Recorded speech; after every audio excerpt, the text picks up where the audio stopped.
Hi, I'm Rod Bryant. Welcome to the second installment of Chidduchei. This is going to be part two. We're going to be dealing with some difficult passages and further examining some of the other rabbis that have weighed in on this subject matter. One that obviously is a very well-known name is Harav Hagon Moshe Feinstein. Rabbi Moshe Feinstein was, along with Ovadia Yosef, one of the two most important deciphers of the code of Jewish law, Pashkum of the 21st century. Rabbi Moshe was a towering scholar whose influence, authority, and writings impacted the life of all Torah-observant Jews worldwide. He was particularly important to the North American Jewish community. A prominent American posek recently described Rav Moshe Feinstein as the Maimonides of American Jewry. In the middle decades of the 20th century, Rabbi Feinstein penned a number of letters addressing Noahide practices. He devoted many paragraphs to specifically untangling the concept of Chidduchei. A full overview of Rav Moshe's analysis would require far more time and space than we have allotted in these classes. And maybe we should do that at some other date in a different class. Translations of Rav Moshe's letters are being prepared as an appendix of this course and will soon be available to all the students for free. We'll present here a summary of Rav Moshe's writings on the subject. Let's first examine the source of Chidduchei. Very important. Just as Noahides have Chidduchei, Jews have a similar prohibition to Chidduchei called Baal Tosef, which specifically prohibits Jews from creating new mitzvahs or adding to and modifying existing mitzvahs. Non-Jews, however, do not have the prohibition of Baal Tosef. In fact, we only know of the Noahide prohibitions against Torah study and Shabbat observances because of specific Torah verses from which these prohibitions are derived. From where then does Maimonides derive the prohibition of Chidduchei? Rav Moshe explains that there are commonalities in the underlying reasons behind the prohibitions. For example, the Talmud and the Midrash both describe the study of Torah as an impermissible manner, and keeping Shabbat as misappropriation of mitzvah command only to Israel and the Jewish people. By analyzing these commonalities, the other writings of Maimonides, and many other sources, Rav Moshe Feinstein concludes that the Chidduchei is not only the underlying reason for the Noahide prohibitions for Torah study and Shabbat observance, is a general principle governing Noahide practices.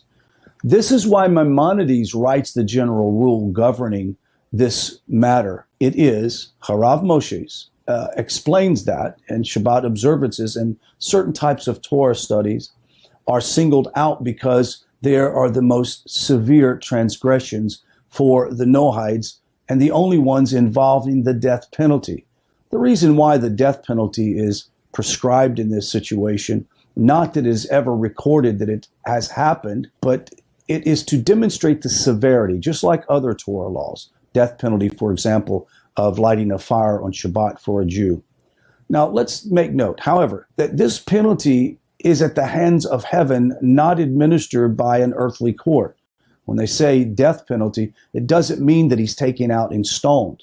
This is what Maimonides means when he writes, he is obligated to die for his actions. However, he is not actually executed. Voluntarily keeping the mitzvahs. Let's discuss this because in last class we talked pretty extensively about it. Rav Moshe notes a particular issue in paragraph 10 and the Radbaz's interpretation of paragraph 10. Quoting, should a non-Jew wish to perform, this comes from paragraph 10, one of the Torah other mitzvahs in order to receive merit or benefit, we should not prevent him from doing so, even according to all of its details. Radbaz states, if he wants to perform a mitzvah, saying that he has an obligation in the matter, will not allow him to do so. However, if he may perform it in order to receive reward, as one who performs a mitzvah voluntarily. This is why Maimonides is careful to write these words, we stated this last class, in order to receive merit and benefit. Once again, emphasizing a non-Jew who has rejected avodah zarah, who has rejected idolatry, accepts the Torah given to Moshe from God himself, that Torah is germane to the nations as well because the Jewish people have the responsibility to teach the Torah. Nothing's prohibited him from taking on other mitzvahs as long as he's only doing it for merit or doing it out of his devotion to Hashem and not about obligation because Hashem has commanded that. As we've mentioned in the previous lesson, the Talmud explicitly states that a non-Jew who performs a Jewish mitzvah for the sake of reward does not actually receive reward for his mitzvah. Now, how are we to explain this contradiction? There is a classical debate in the Talmud as to whether or not a Jew who performs a mitzvah in which he is not obligated is considered either pious or foolish. I explained to someone one day that leaving my previous abode as a Christian pastor to take upon the Sheva Mitzvot and to follow after Hashem, the one true God, was either extremely pious or extremely foolish. I would hope to say it's the first, that it was a pious decision, not a foolish decision. God forbid that following Hashem out of avodah zarah would be foolish. Now the Talmud, Yerushalmi, Shabbos 1, verse 2, states that a Jew who performs a mitzvah in which he is not obligated is a hedyot, a foolish person. However, there are numerous examples in rabbinic literature of people receiving praise for such performance of mitzvahs. Why is the performance of a voluntary mitzvah sometimes called praiseworthy and sometimes called foolish? Well, the answer lies in the nature of non-obligation. Let's examine some points about that. Sometimes a mitzvah exists, but an individual is not obligated to exactly fulfill it. For example, all Jews are commanded in the mitzvah of tefillin. Nevertheless, women are exempt from wearing tefillin. Theoretically, if a woman does don tefillin in the right way and with the right intention, she may receive reward and she may not be called a hedyot. For example, it should be noted, this is theoretical. For many reasons, halakha, women do not wear tefillin. Rav Moshe discusses the relationship of a Jewish child under the age of 12 or 13 to the mitzvot. Below these ages, children are not obligated to the mitzvot. Nevertheless, a Jewish child is still bound to the covenant of the mitzvahs, even though their specific obligations are not yet been enforced.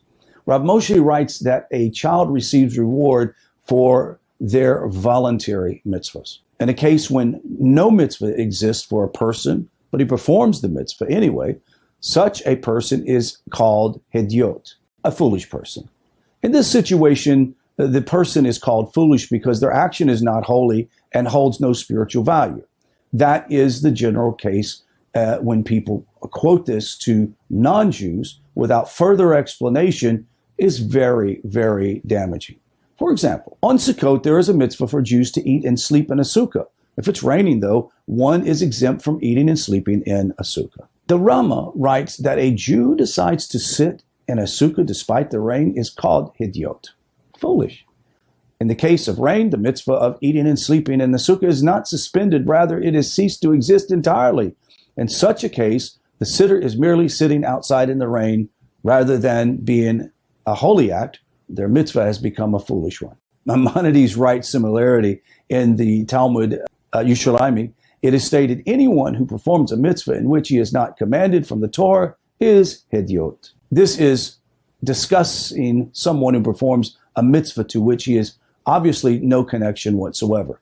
Then he is in effect adding to the Torah. However, one who does a mitzvah of the Torah according to the proper performance, even though he is not commanded in it, such as a woman receives reward. Maimonides adds to the definition of hedyot, a Jew who performs a mitzvah that in which he has no obligation is called foolish, because he thinks that he is acting piously. However, he may actually be committing a transgression, and that transgression would be adding to the Torah. Now, to fully appreciate the concepts of Baal Tosef and hedyot, we need to understand the idea of bitul Yeshuas, the nullification of ego and will, a very important term, and you can refer to it down in the source notes. Bitul, my will versus God's will. Let's examine that. Who defines for us what actions are holy or not? Can we decide that an act is holy or a mitzvah on our own? Well, of course, no, we cannot. The entire concept of a mitzvah is that God has defined it for us. And he's defined it in such a way that it is meaningful and holy, and what is not meaningful or holy. He determines that. Therefore, our will is to a large degree irrelevant. Our duty as servants of Hashem. God is Betul Jesus, to nullify our will and search for a servitude of his will. We must strive to understand God's will, learn to recognize it, and learn how to fulfill it according to its specific details. The objective guidepost for determining God's will and its fulfillment is the study of Torah according to the principle of Torah, elucidated, handed down from time immemorial. In certain areas, God has given the man free leadway to the beauty of mitzvahs, or to declare certain things holy or set aside for service of God. However, if a Jew decides to do a mitzvah where it clearly does not apply, that Jew is forcing his will upon God. If a Jewish farmer in the Midwest decides not to work his field on the Shemitah, the sabbatical year, and insists that he's doing it for God, he's called Idiot, a foolish person. For one, the mitzvah only exists in the land of Israel. God's desire is only that the Holy Land rest on the sabbatical year, not any other land. To rest another non-holy land in the sabbatical year is to diminish the importance of Israel and the mitzvah of Shemitah. Second, our farmer is endangering his livelihood, which is pretty foolish. Lastly, if he loses his farm or creates tension among his family and business associates because of his religious observance, then it is also considered Chilul Hashem, meaning it discredits the name of God, a discretion of the Torah itself. All of the foregoing applies to Jews. The Jewish people are very stringently enjoined against the idea of forcing their will upon Hashem. Now, if this is the case for the Jew, Rav Moshe wonders why would we or should we assume that it is any different for the Noahides? After all, there are not two Torahs. The fundamental mechanism of Torah applies equally to Jews and to Noahides. It is vitally important for everyone wishing to adopt a Noahide identity to embrace this simple point. There are not two Torahs. The same mechanics that govern the Jewish observance of the 613 mitzvahs also govern the Noahide observance of the Sheva mitzvot. Just as the Jews have Baal Tosef, the Noahide has Chidduchei Dat. The concept of Hidyot applies equally to both Jew and Noahide.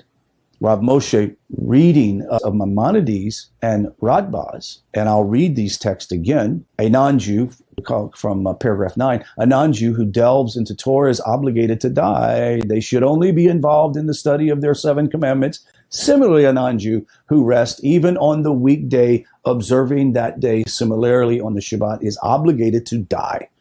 Needless to say, this is also the case if he creates a festival for himself. These two prohibitions are unique because they are the most severe. This is why they are singled out by the Talmud and Maimonides. The general rule of governing these matters is this: they may not originate a new religion or create performance of mitzvahs for themselves based on their own reasoning. That's what that text is about. The prohibition of Chidduchei Dat is not limited to Shabbat and festivals and Torah study, but applies to all mitzvahs of Torah. Chidduchei Dat is a transgression whether a non-Jew creates a new religious practice for himself or behaves as if he is obligated in the other mitzvahs of the Torah. One should either convert or accept all the mitzvahs or uphold their commandments without adding or detracting. That's what the text says. Let's look at the most important point to this discussion. This point is perhaps the most important yet. The prohibition of Chidduchei Dat does not exist to reduce or restrict the identity of a Noahide. Similarly, prohibition of Baal Tosef does not exist to reduce or restrict the identity of a Jew. Instead, Chidduchei dot exists to define the boundaries of Noahidism. It is clearly there to delineate where Judaism ends and Noahide begins. Noahides may drink from the same well as Jews and to share their core beliefs and values, yet it is a religious identity wholly separate and distinct from Jews. Noahides have their own special mitzvah and missions in the world, as Jews have theirs. Noahidism is not a Judaism for non-Jews. Neither is being Noahide a way for non-Jews to participate in Judaism. For a non-Jew who wishes to observe the Jewish rules or festivals, Maimonides teaches that conversion to Judaism is the only option. Now, with that being said, let me explain. Sometimes explaining your position or who you are or your identity to a non-Jew, non-religious person, or maybe a Christian or something else, sometimes you have to add the fact that your practice is Judaism. And I don't know how you get around that, bottom line. But clearly, we're not here to practice Judaism. We're here to practice the Torah as given to Moshe through the Jews. Are we drinking from the same well? Yes, we are. But we are most definitely walking by a different distinction. Let me add this too. I've said this on many different occasions in other lectures. Distinction is our holiness. Where the Kohen Gadol has his distinction from the other Levites, and the Levites have their distinction from the Israelites, and the Israelites have their distinction as being priests to the nations have their distinction. So when Hashem says, be holy as I am holy, we have to be distinct. We must be who we are. Hashem is who he is. You can't add to or take away from him. Hashem is who he is. Divine essence of holiness and purity. How are we to be holy as non-Jews? Be yourself. Follow after the Torah. Follow after the Sheva Mitzvot. Study Torah. Live with the highest level of integrity, and you'll be doing the right thing.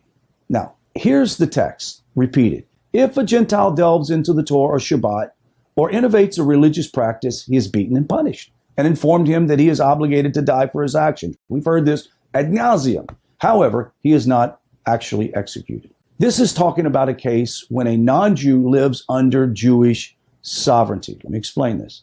This text is clearly talking about when a non-Jew lives in the state of Israel under Jewish religious sovereignty with a Sanhedrin and a temple.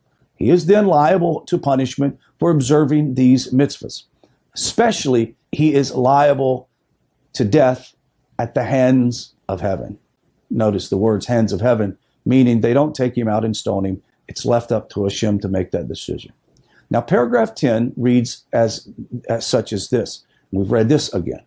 Should a non-Jew wish to perform one of the Torah's other mitzvahs, the prohibition of performing other Torah mitzvahs is nowhere as severe as Shabbat festivals or Torah study. In fact, a non-Jew may choose to perform other Torah commandments subject to specific conditions.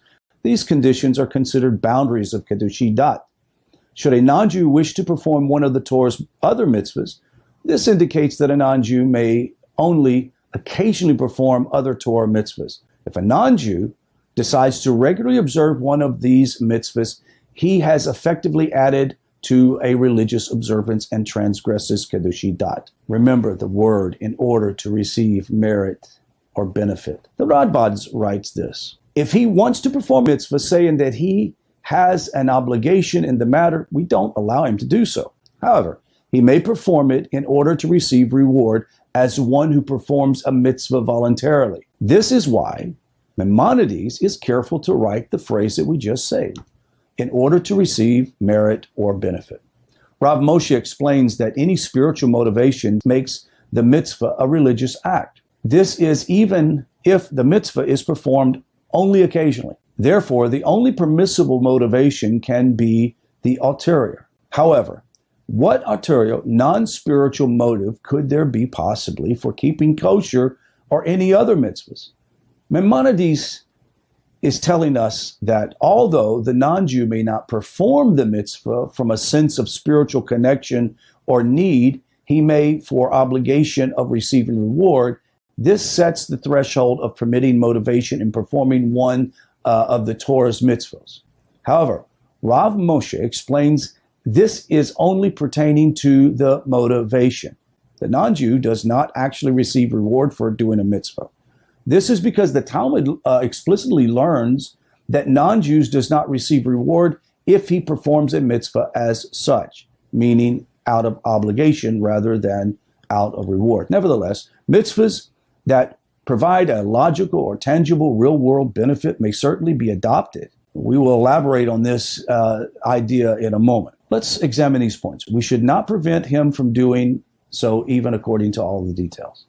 Unlike Shabbat festivals and certain types of Torah study, we must not stop a non-Jew from trying to do mitzvahs. However, this implies that we should neither encourage nor insist a non-Jew in doing so.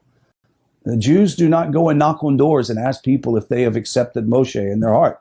We just don't do that. So the idea is that out of voluntary, they be involuntary in their search for Hashem, it's permissible. If he brings an animal to be sacrificed as a burnt offering, we should accept it. Rav Nisgaon writes these words: not all the 7 laws and their derivation require revelation. For example, the obligation to recognize God, to obey him, and the obligation to serve him, all of which are rational and can be logically derived.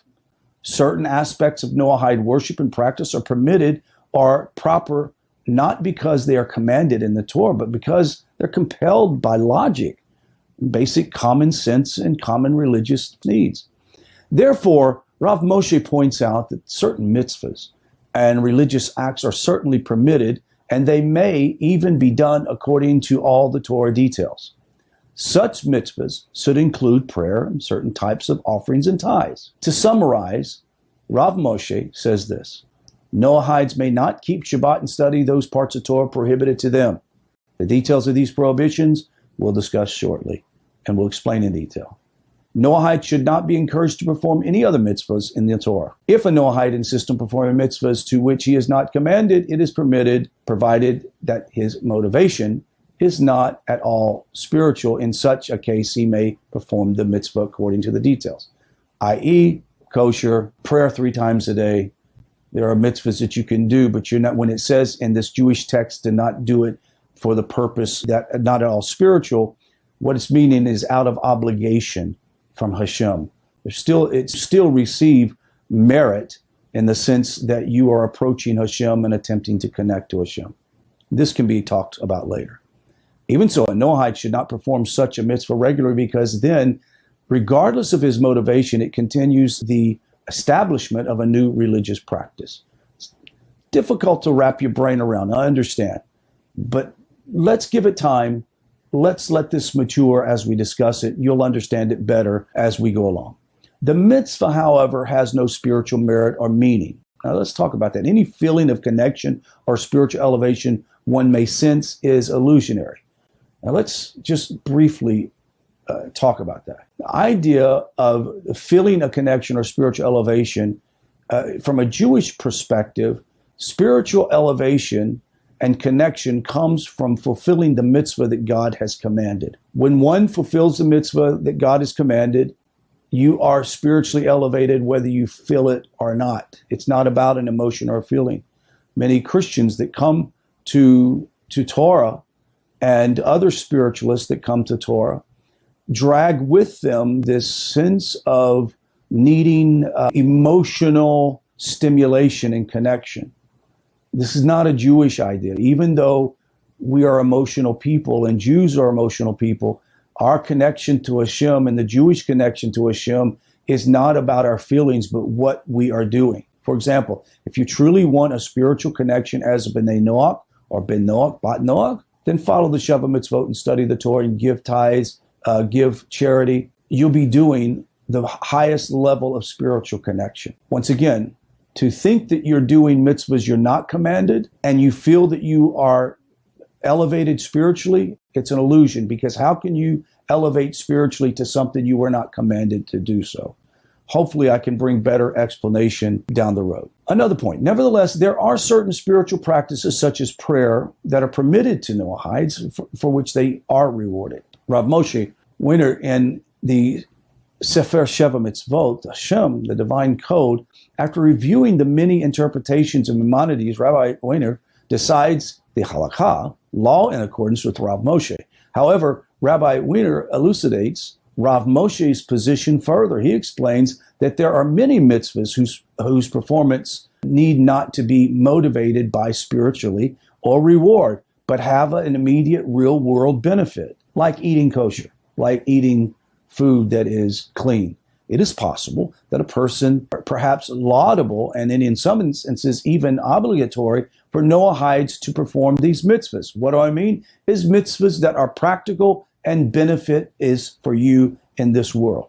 For example, ideas of showing charity and loving kindness to other people is very important, and it goes a long ways. It's practical. Maimonides writes, should a non-Jew wish to perform one of the Torah's other mitzvahs in order to receive merit or benefit, we should not prevent him from doing so, even according to all of its details. Now, Rob Weiner explains that the word shechar may be understood as merit or benefit. Rob Weiner explains that Maimonides' use implies benefit. Therefore, if a Noahide wishes to adopt a mitzvah that provides direct real-world material or social benefit, it is permitted and perhaps even praiseworthy to do so. A Noahide may practice such a mitzvah regularly in accordance to all the Torah details. Hear that? Mitzvahs having real-world material or social benefit would include all those that are between man and man. And here's some examples. I started to mention one or two, and I realized I'm going to mention them later on. Honoring one's parent, giving of charity, observing prohibitions against tazar or animal cruelty, observing laws prohibiting negative speech, evil speech. There are many other examples that we'll discuss in this course. There are a number of religious observances that are between man and God, and that may also be observed, as we'll discuss later on. Now, Rabbi Weiner and Rabbi Feinstein's conclusions on Chidduchei outline the guiding principles, determining whether or not a Jewish mitzvah may be practiced by a Noahide. I realize that if this is the first time that you've attended some type of extended lecture or detailed lecture on Torah law, it might be a little mind-boggling. And sometimes it appears that you have juxtaposed opinions in the same text and things that seem to be out of kilter with what other people are saying. This is the nature of legal talk, even in the world that we live in civil law. I'll give you some examples of what we're talking about as a practical example. When it says that a Noahide who takes upon himself mitzvahs that were not obligated to him by Hashem, it's considered foolish. Why would you do it? It doesn't give you any benefit. Why would you do it? Now, if you were to say, I like doing it. It's a good practice of discipline for me. There's nothing prohibiting you from doing it. However, you've got to be careful not to intimate that it is an obligation from Hashem for you to do, because it would mean that we are developing a new religion. Here's some examples. I live in the great state of Texas in the United States of America. And in the state of Texas, there are probably more laws that govern me driving from here to downtown Houston about 45 minutes than there are Torah laws. There are so many laws in the state, just like any other state, just like any other country in the world. There are laws that govern people according to their category and to their job and to their position and to their distinction. So therefore, pharmacists in the state of Texas have laws that they have to abide by that I'm not obligated to abide by. Now, what if I decided to read those laws and say, I think I'm going to follow some of these laws that the pharmacist does, because it makes me feel good. It makes me feel like, I have a little bit of extra discipline and understanding in my life about medicine. Well, most people would call you foolish for doing that. It just doesn't make sense. However, there's nothing prohibiting you to do that. However, if you do those things, acting as if you're obligated, you are then in danger of violating the law, impersonating a pharmacist. You get what I'm saying? So the whole point is the reason why that we We wrestle with these ideas from the sages of blessed memory. So we want to understand distinction. We want to understand our obligation, and we want to do it right. And this is not about restricting the Noahide any more than it would be restricting Jews. This is about giving you clarity on your path to righteousness. That concludes this class, and we'll see you in the next class. Shalom.